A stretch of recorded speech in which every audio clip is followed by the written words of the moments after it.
आदरणीय पक्षप्रमुख उद्धवजी ठाकरे, युवासेना प्रमुख आदित्यजी ठाकरे, गेली 50 वर्ष शिवसेनेसाठी ज्यांनी प्रत्यक्ष आपलं योगदान दिलं ते शिवसेनेचे तमाम शिवसैनिक,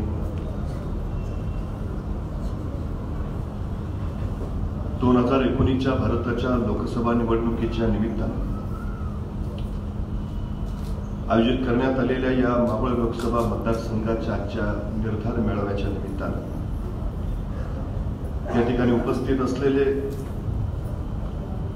लोकमान्य आणि लोकप्रिय खासदार सन्माननीय श्रीरंगप्पा बारणे,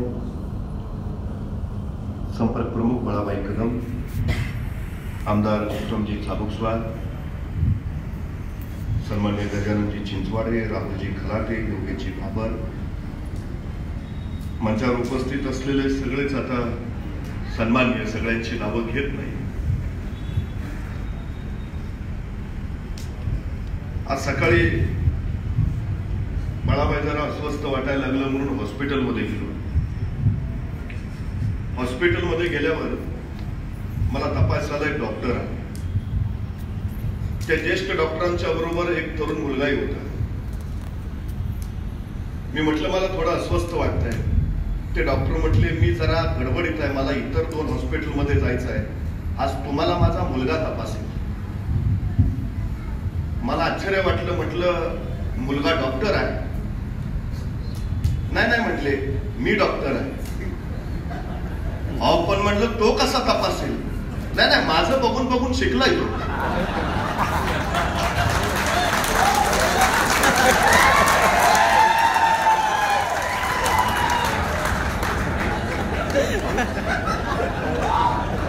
उशिरा कळलं. म्हटलं असं कसं सांगताय तुम्ही?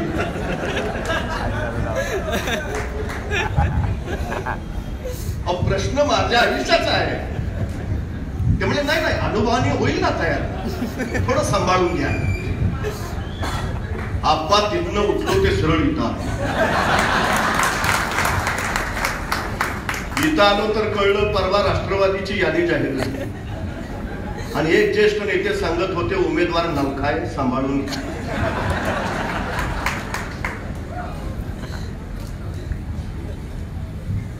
एखादा लोकसभा मतदारसंघ म्हणजे एखाद्या मानवी आयुष्यासारखा असतो. आमचं शरीर आम्ही चुकीच्या डॉक्टरच्या हातात किंवा नवशिक्या डॉक्टरच्या हातात कधी सोपवत नाही,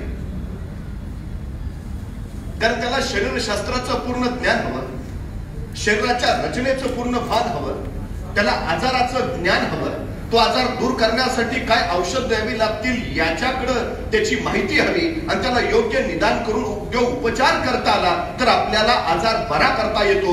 जे मानवी शरीराचं आहे तेच नेमकं समाजाच्या आजाराचं आणि समाजाच्या समस्यांचं सुद्धा आहे.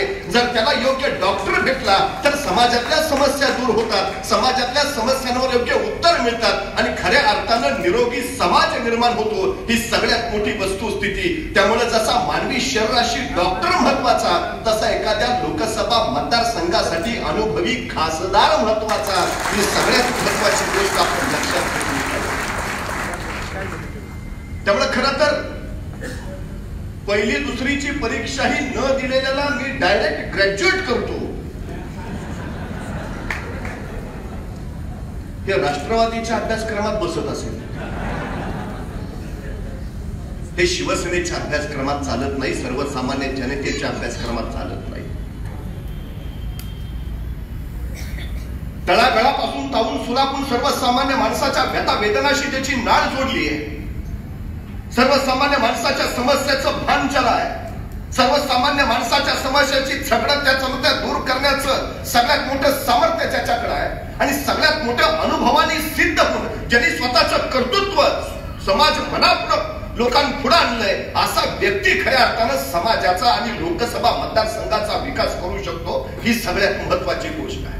जो माणूस 25 वर्ष पिंपरी चिंचवड महानगरपालिकेमध्ये नगरसेवक म्हणून राहिलाय, जो माणूस खासदार म्हणून उत्तम पद्धतीनं काम करत राहिलाय, संसदेमध्ये सगळ्यात जास्त प्रश्न उपस्थित करणारा खासदार ही त्यांची ओळख आहे. खासगी विधेयक त्यांनी सगळ्यात जास्त संसदेमध्ये मांडले आणि सगळ्यात जास्त विधेयकांच्या बैठकांमध्ये संसदेच्या चर्चांमध्ये जो सहभागी झाला, राष्ट्रीय आंतरराष्ट्रीय समस्यांचा ज्यांनी उहापोह केला आणि सगळ्यात महत्वाची महाराष्ट्राची अस्मिता ज्यांनी दिल्लीमध्ये जिवंत ठेवली आणि महाराष्ट्राचा स्वाभिमान ज्यांनी दिल्लीला दाखवून दिला, असा खासदार हा शिवसेनेचा खासदार तो या मावळ लोकसभा मतदारसंघाला मिळाला.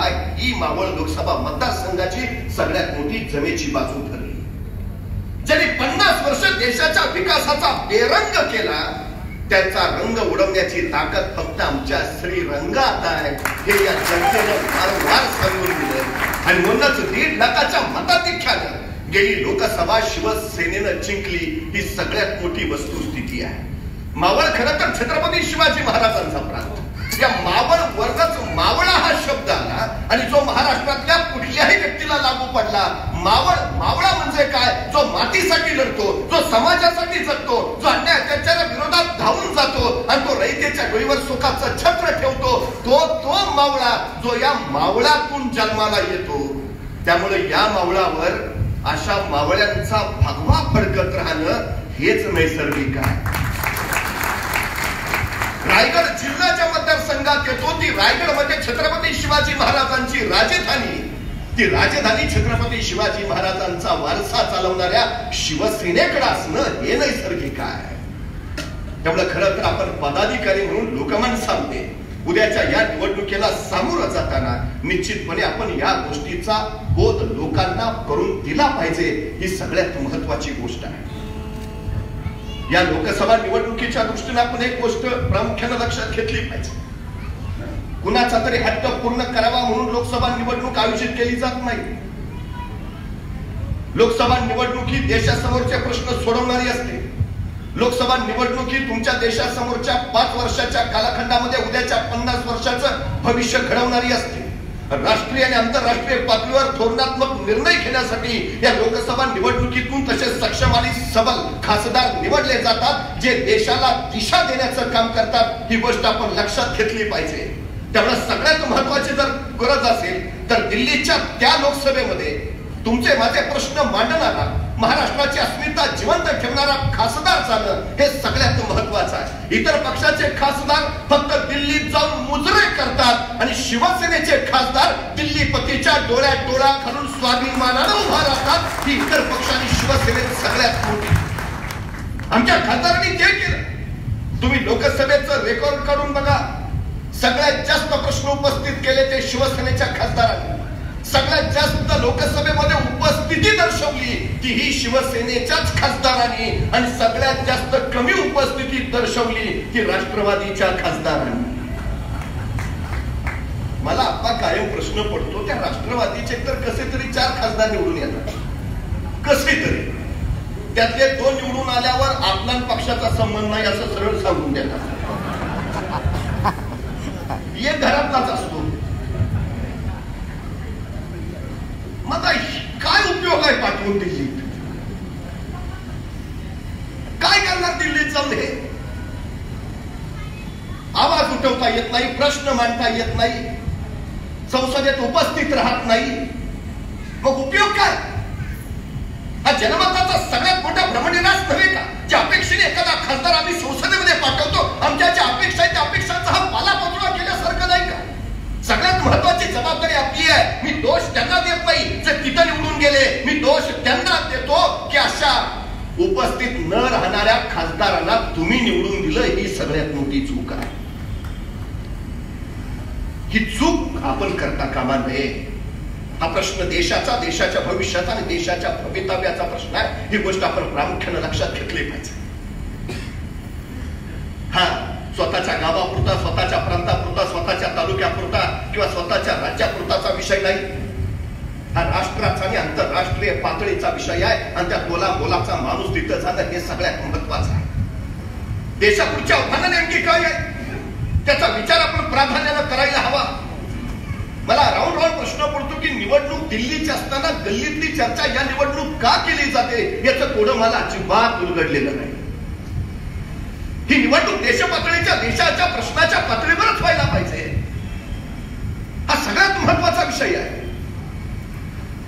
आपण निश्चितपणे त्या बाबींचा विचार करून लोकमानसांपर्यंत या भूमिका पोचवायला हव्यात हे लक्षात घेतलं पाहिजे. मी सातत्यानं सांगत राहील. आज देशाच्या लोकसभेत उद्याच्या भारताला सक्षम आणि सबल करण्याची सगळ्यात मोठी जबाबदारी आहे. देश एका वेगळ्या परिवर्तनाच्या दिशेतून जातोय. गेल्या 5 वर्षात देशामध्ये अत्यंत मूलभूत आणि पायाभूत बदल झाले. ही बाब आपण लक्षात घेतली पाहिजे. हे कधी घडतं? ज्यावेळी त्या देशाला स्थिर सरकार मिळतं. त्यावेळी स्थिर सरकार कधी मिळतं? ज्यावेळी समविचारी पक्ष बहुमताचा कौल घेतात त्यावेळी. आणि बहुमताचं सरकार येणं आणि ते 5 वर्ष स्थिर राहणं हे देशाच्या गतीसाठी आणि प्रगतीसाठी अत्यंत महत्वाचं असतं. गेल्या 5 वर्षामध्ये देशात शिवसेना आणि भाजपाच्या युतीनं ते सिद्ध करून दाखवलं. ही सगळ्यात महत्वाची गोष्ट आहे. त्यामुळे उद्याच्या माझ्या देशाच्या विकासासाठी पूर्ण बहुमताचं आणि स्थिर सरकार येणं आणि ते 5 वर्ष टिकणं ही गरजेची गोष्ट आहे. आणि भाजप आणि शिवसेनेचं सरकार ते साधू शकतं हा विषय पहिल्यांदा मी लोकांपर्यंत पोहोचवला पाहिजे. 22 पक्षाचं महागठबंधन करून ज्यांना आपला पंतप्रधान कोण हे अजून ठरवता आलं नाही. काही दिवसापूर्वी ते 22 लोक होते, 22 पक्ष. आता किती राहिलेत संशोधनाचा मुद्दा आहे. त्यामुळे ज्यांचं काही महत्व नाही, ज्यांना दिल्लीत जाऊन काही करता येणार नाही, अशी लोक जर तुम्ही निवडून दिली तर तुमचं मत निश्चितपणे वाया गेल्यासारखं आहे. या लोकशाहीमध्ये या निवडणुकींना सामोरं जाताना पहिली गोष्ट आपण लक्षात ठेवली पाहिजे की आपलं मत वाया जाऊ देता कामा नये. श्रीरंग अप्पा बारणेंना मत देणं म्हणजे तुमच्या मताचा योग्य मान राखणं आणि त्यांच्या देशाच्या भविष्याचा सन्मान करणं ही महत्वाची गोष्ट आहे. आम्ही लोकांपुढे तो विचार घेऊन जाणं, तो विचार पोचवणं हे आता तुमच्या माझ्या दृष्टीने सगळ्यात मोठं महत्वाचं आहे. आणि शिवसेनेने कायम तोच विचार केला. सातत्याने शिवसेना लढत राहिली, सर्वसामान्य माणसासाठी झगडत राहिली. प्रश्न कुठलाही असो, तो पाण्याचा प्रश्न असू द्या, नाहीतर नळाच्या पाण्याचा साधा प्रश्न असू द्या, प्रश्न बेरोजगारीचा असू द्या, नाहीतर प्रश्न उद्योगधंद्याचा असू द्या, प्रश्न शेतकऱ्यांचा असू द्या, नाहीतर प्रश्न कामगारांचा असू द्या. सगळ्यात जास्त रस्त्यावर त्याबद्दल लढायला उतरली ती माझी शिवसेना उतरली आहे. हे सगळ्यात महत्वाचं आपण लक्षात घेतलं पाहिजे. त्यामुळे समाजकारणातून पुढे जाणारी संघटना हे शिवसेनेचं सगळ्यात मोठं रूपण आहे. आम्हाला लोकांपुढे ते घेऊन जाता आलं पाहिजे, हे सगळ्यात महत्वाचं. काही लोक प्रश्न उपस्थित करतायत. 4 वर्ष तुम्ही सरकारवर आसूड ओढले आणि आता तुम्ही त्यांच्या बरोबरच गेला. हो, ओढले ना, ओढले, जरूर ओढले आणि ओढणारच. काही लोक सांगतात तुमच्या मंत्र्यांच्या खिशात राजीनामे होते, आता काय झालं? हो, होतेच राजीनामे, पण आम्ही राजीनामे का देतो म्हटलेलं? आम्हाला 4 मंत्रीपद द्या म्हणून, आमचा गृहमंत्री करा म्हणून, का आम्हाला उपमुख्यमंत्री पद द्या म्हणून? कशासाठी राजीनामे खिशात ठेवलेले? हो, राजीनामे खिशात होते का? तर शेतकऱ्यांची कर्जमाफी झालीच पाहिजे, नाहीतर राजीनामे देऊ हे आमचं सांगणं होतं. कोकणाच्या मुळावर उठणारा नाना रद्द झाला पाहिजे म्हणून आमचे राजीनामे आमच्या खिशात होते. सर्वसामान्य माणसाला न्याय मिळाला पाहिजे यासाठी आमचे राजीनामे आमच्या खिशात होते. हो, पण आमची हीच नीती यशस्वी झाली. आम्ही याला उद्धव नीती म्हणतो. पक्षप्रमुख उद्धवजी ठाकरेंचे हवं ते करूनच घेत, असं नाही तसंच नाही, पण केलं. आम्ही आमच्या वैयक्तिक हितासाठी करत नव्हतो, ते करत होतो लोकांसाठी, लोकांच्या कल्याणासाठी, सर्वसामान्य माणसासाठी. आणि शिवसेनेचा तोच बाणा राहिला आहे. 1995ला ज्यावेळी शिवसेनेचे मुख्यमंत्री होते त्यावेळी शिवसेना प्रमुख बाळासाहेब ठाकरे असं म्हणाले होते, हे सरकार जर जनतेची कामं करणार नसेल तर या सरकारलाही मी खाली खेचेन. ते तर शिवसेनेचं होतं. मग जे शिवसेना प्रमुख बाळासाहेब ठाकरेंनी केलं तेच तर माझ्या पक्षप्रमुख उद्धवजी ठाकरेंनी केलं. माझा म्हणणं तुम्हाला सांगायचा अधिकार आहे, माझं सरकार आहे म्हणणं तुम्हाला हवं ते करून घ्यायचा अधिकार आहे. आणि मी लोकांचाच विचार करणार. आमची बांधिलकी जनतेशी, आमची बांधिलकी सत्तेशी नाही, या विचारानंच शिवसेना वागली. ही सगळ्यात मोठी वस्तुस्थिती आहे. हे काम खरं तर विरोधी पक्षाचं, काँग्रेस राष्ट्रवादीचं, ह्यांना 4.5 वर्ष तोंड उघडणं जमलंच नाही. आता त्यांचं काम आम्हाला करायला लागलं, यात आमची काय चूक आहे? आम्हाला शेवटी जनतेचेच प्रश्न घेऊन उभा राहायचा आहे, जनतेचेच प्रश्न सोडवायचा आहे. आम्ही आमची ती भूमिका पार पाडली आणि आमचे प्रश्न सोडवून घेतले. हो, युती केली. कुठल्या मुद्द्यावर युती केली? शेतकऱ्यांचे प्रश्न सोडवणार या मुद्द्यावर युती केली. युती केली कोकणचा नाणार हटवलाच जाणार यावर युती केली व युती केली. शहरी भागात 500 चौरस मीटर घरांना मालमत्ता करातनं मुक्त करणार या गोष्टीसाठी युती केली. यात शिवसेनेचा फायदा काय? जे बघितलं ते जनतेच्या हिताचं बघितलं आणि आम्हाला खात्री पटली हो यांच्याकडून आम्हाला जे जनतेच्या हिताचं ते करून घेऊ शकतो. अडचण काय? जाऊ बरोबर. आणि यांनी त्या हो फोडायचं कारण काय? 2014च्या विधानसभेचे निकाल लागायच्या अगोदरच त्यांनी जाहीर केलं आमचा भाजपला बिनशर्त पाठिंबा. 50 वर्ष ज्यांच्या विरोधात लढत राहिला त्यांना एका मिनिटात बिनशर्त पाठिंबा. म्हणजे तुम्ही भाजपला बिनशर्त पाठिंबा दिला तर चालतो आणि जे आमचे 25 वर्षाचे नैसर्गिक मित्र त्यांच्या बरोबर आम्ही गेलो की लगेच तुमचा आवाज फुटतो. हा काय प्रकार आहे? तुमची वक्तव्य ऐकून बघा ना.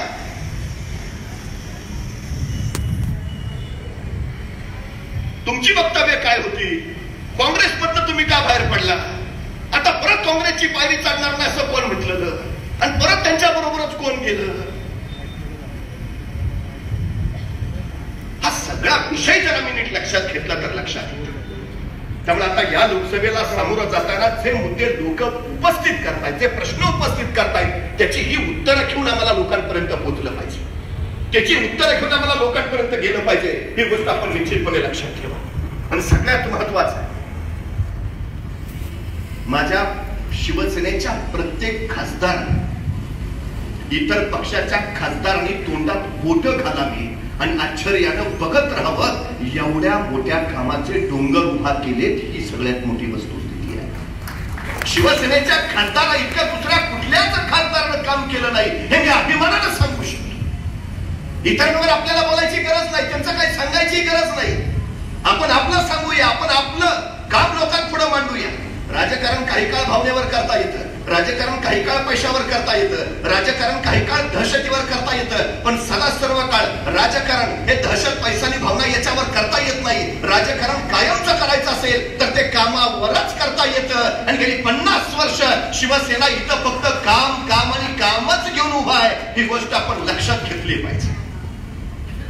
मला सांगा गेल्या 5.5 वर्षात माझ्या शिवसेनेच्या एकाही मंत्र्यांवर एकही डाग नाही, एकही डाग नाही. लोकांसाठी झटणं आणि लोकांसाठी काम करत राहणं हा शिवसेनेचा निश्चितपणे स्वभाव धर्म आहे आणि शिवसेनेने तो पार पाडलाच आहे. गेल्या 5 वर्षात अनेक योजना या सरकारने आणल्या. दर आठवड्याला एक नवी योजना येत गेली आहे केंद्र सरकारची. कधी मुद्रा योजना आली, स्टार्टअप इंडिया आली, मेक इन इंडिया आली, उज्ज्वला योजना आली, आयुष्यमान योजना आली. दर आठवड्याला एक नवी योजना. आणि 15 वर्ष यांचं सरकार होतं त्यावेळी दर आठवड्याला नवा घोटाळा. फरक आहे. आदर्श घोटाळा, 32,000 कोटींचा मुद्रांक घोटाळा, चारा घोटाळा, शेर घोटाळा, भयानक घोटाळे. आणि 72,000 कोटींचा सिंचन घोटाळा.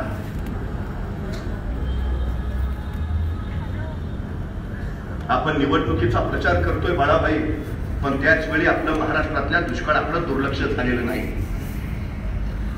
शिवसेनेचा प्रत्येक शिवसैनिक दुष्काळग्रस्तांसाठी आजही लढतोय, झटतोय, काम करतोय. अनेकांनी अनेक पर्यटन दौरे काढले, दुष्काळाबद्दल बातम्या काढल्या, पण शिवसेनेनं प्रत्यक्ष मदत केली, प्रत्यक्ष जाऊन मदत केली. हे शिवसेनेचं सगळ्यात मोठं वैशिष्ट्य आहे. पण हा दुष्काळ खरंच नैसर्गिक आहे? नाही, हा दुष्काळ काँग्रेस आणि राष्ट्रवादी निर्मित दुष्काळ आहे. महाराष्ट्रातले सिंचन प्रकल्प यांनी जर रखडवले नसते तर महाराष्ट्रात आज कुठेही तुम्हाला दुष्काळ दिसला नसता. ही सगळ्यात महत्वाची वस्तुस्थिती आहे. 604 सिंचन प्रकल्प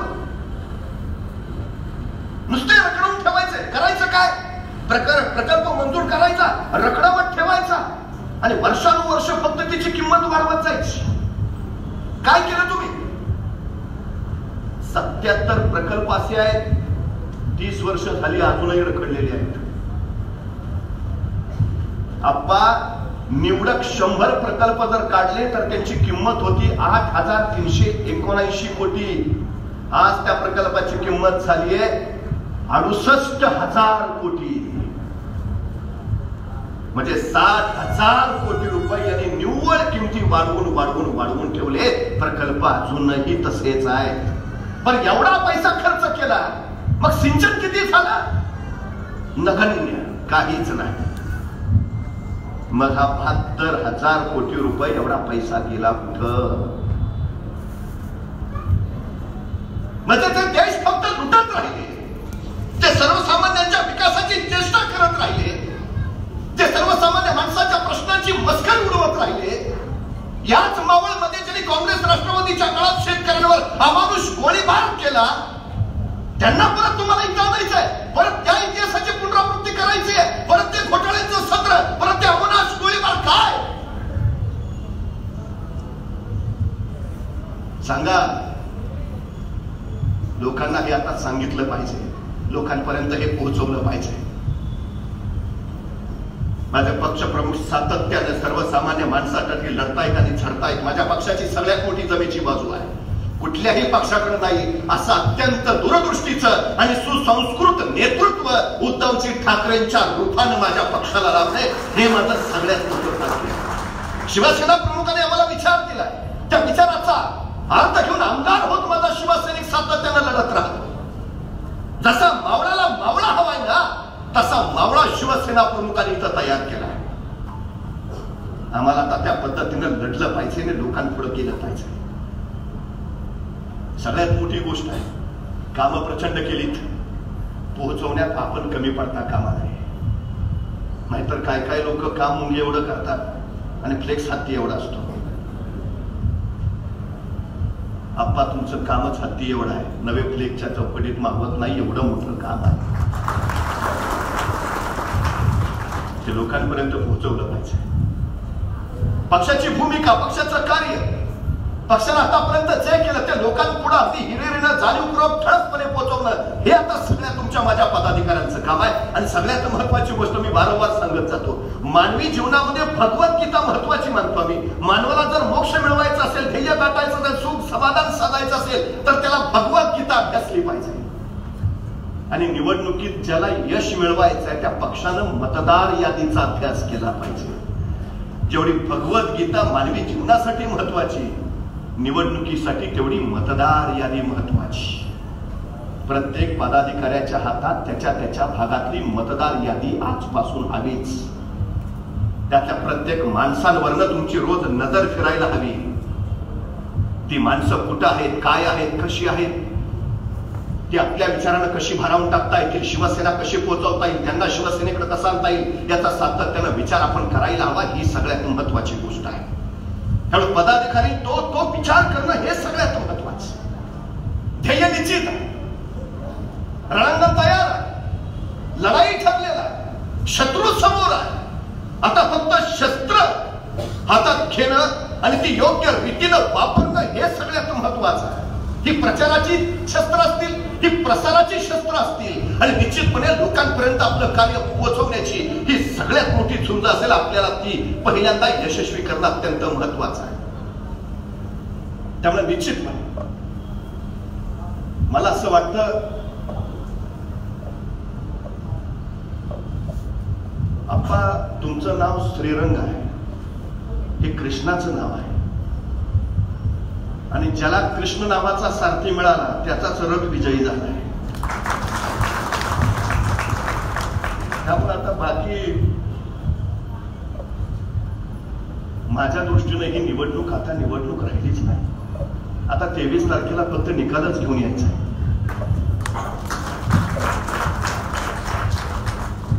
त्यामुळे निश्चितपणे तो निकाल घेऊन खऱ्या अर्थानं आपण येणार आहोत.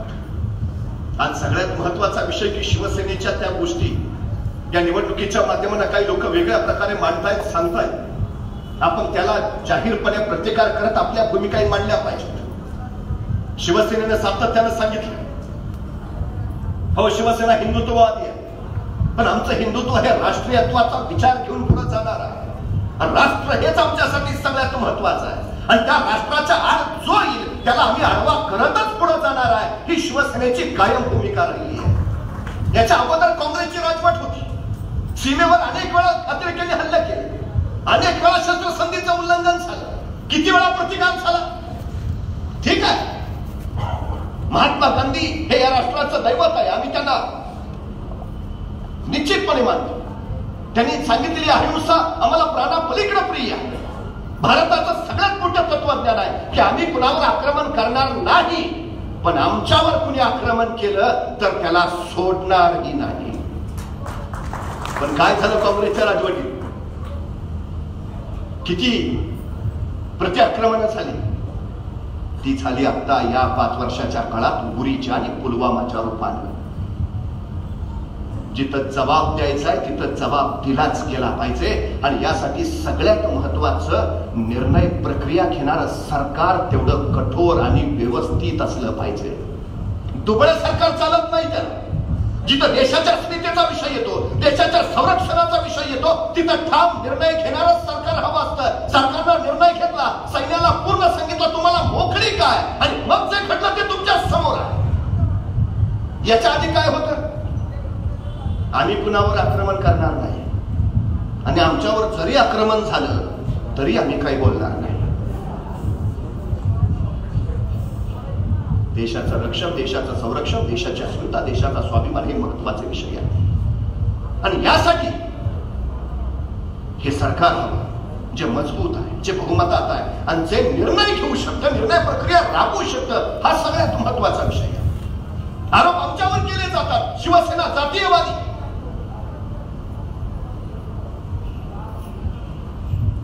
तुमच्या पक्षासारखा आमच्यात एक सेल दाखवा जाती जातीचा विचार करणारा. ह्यांच्याकडे सेल काय? OBC cell, BC cell, ST cell, NT cell, सगळे सेलच आहेत. डिपार्टमेंट प्रत्येक जातीचा सेल. मला शिवसेने दाखवावं. आमच्याकडे एकच जात आहे, शिवसैनिक. आम्हाला दुसरी जात कळत नाही. शिवसेना प्रमुख बाळासाहेब ठाकरेंनी हीच जात निर्माण केली. छत्रपती शिवाजी महाराजांच्या विचारांची, अन्याय त्याच्या विरोधात थांबून जाणारी, सर्वसामान्य माणसाच्या हितासाठी आणि कल्याणासाठी लढणारी आणि झटकणारी. इथं जातीपातीला स्थान नाहीच आहे. या आघाडी सरकारनं मध्यंतरी एक योजना आणली, आपण टेलिमेडिसिन योजना, आणि ह्यांच्या आपापसातल्या कुरघोड्यात ती बंदच पडली. माझ्या पक्षप्रमुख उद्धवजी ठाकरेंनी त्याचं मोल जाणवलं, आणि शिवसेनेची टेलिमेडिसिन योजना सुरू करण्यासाठी त्यांनी पहिल्यांदा सेल निर्माण केला. त्या सेलचं नाव आहे आरोग्य सेल. आम्ही लोकांचे जीव वाचवणारे सेल निर्माण केले. तुम्ही लोकांमध्ये भेदभाव निर्माण करणारे सेल तयार केले. त्यामुळे जातीयवादी आम्ही का तुम्ही याचा विचार एकदा करायला हवा. आता राष्ट्राची जर अवस्था बघितली तर आम्हाला भेदभावाच्या कर्त्यामध्ये देश आता विभागून जातो की अशी भीती वाटायला लागली. आणि अशा परिस्थितीमध्ये शिवसेना हे एकमेव उत्तर आहे जे या राष्ट्राला अभंग ठेवू शकतं, या राष्ट्राला एकगीर ठेवू शकतं, या राष्ट्राला एकसंघ ठेवू शकतं. कारण छत्रपती शिवाजी महाराजांनी आम्हाला तो विचार दिला, हे महत्वाचं. शिवसेनेनं राष्ट्र विकासाची ती जाणीव ठेवली. म्हणून आम्ही ठरवलं, हो आमचा देश आम्ही घडवणार. कसा?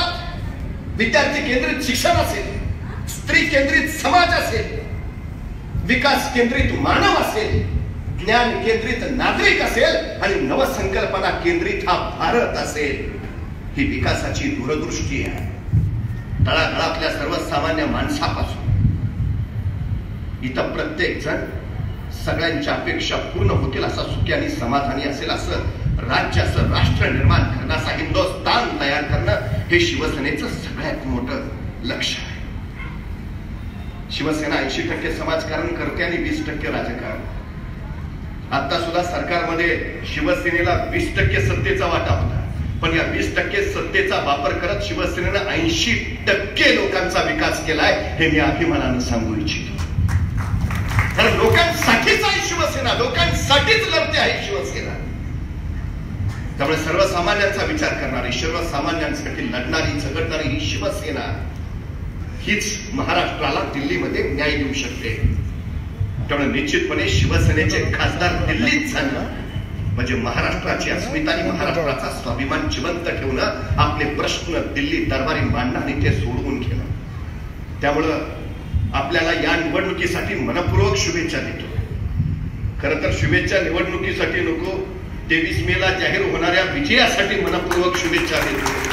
आणि खासदार श्रीरंग अप्पा बारणे हे नाव आढळपणे असंच वर्षानुवर्ष चालत राहील. पार्थ येतील, पार्थ जातील. श्रीरंग अप्पा बारणे मात्र खासदार म्हणून इथं सार्थ ठरतील एवढं सांगतो. आपली रजा घेतो.